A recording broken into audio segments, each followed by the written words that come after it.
Hi అండి. ఈ మధ్య కాలంలో మనకి లాంగ్ ఫ్రాక్స్ బాగా ట్రెండింగ్లో ఉన్నాయండి. ఎవరు చూసినా చిన్న వాళ్ళ దగ్గర నుంచి పెద్దవాళ్ళ వరకు ఎవరైనా సరే ఈ లాంగ్ ఫ్రాక్సే యూజ్ చేస్తున్నారు. అలాగని మనం ఒక మోడల్ లాంగ్ ఫ్రాక్ని కట్ చేసి స్టిచ్చింగ్ చేయాలి అంటే చాలా టైం పట్టేస్తుంది. ఇలా ఎక్కువ టైం పట్టే అవసరం లేకుండా మన దగ్గర రెడీమేడ్గా లాంగ్ ఫ్రాక్ ప్యాటర్న్స్ కూడా ప్రిపేర్ చేసాము. ఏం లేదు, మీకు కనుక మన ఈ రెడీమేడ్గా ఉండేలాగా లాంగ్ ఫ్రాక్ ప్యాటర్న్స్ కావాలి అనుకున్నట్లయితే ఎగ్జాక్ట్గా చెస్ట్ లూజ్ ఎంత సైజ్ ఉంది అనేది చెక్ చేసుకొని ఎగ్జాక్ట్ చెస్ట్ లూజ్ ఎంత ఉందో అదే సైజ్ ప్యాటర్న్ తీసుకుంటే సరిపోతుంది.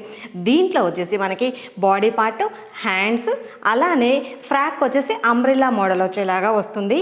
10 నిమిషాల్లో మీరు ఈ ప్యాటర్న్ వేసేసి క్లాత్ మీద కట్ చేసి స్టిచ్చింగ్ చేసి మంచిగా మీకు ఎన్ని కావాలి అనుకుంటే అన్ని లాంగ్ ఫ్రాక్స్ తక్కువ టైంలో పర్ఫెక్ట్గా వచ్చేలాగా కట్ చేసుకొని స్టిచ్చింగ్ చేసుకోవచ్చు. మన ఈ లాంగ్ ఫ్రాక్ ప్యాటర్న్స్ కావాలి అనుకున్నట్లయితే స్క్రీన్ మీద వాట్సాప్ నెంబర్ ఇస్తాను. ఆ నెంబర్కి కాంటాక్ట్ అయ్యి వెంటనే ఆర్డర్ చేసేసుకోండి. ఇప్పుడైతే ఆఫర్స్ కూడా నడుస్తున్నాయి.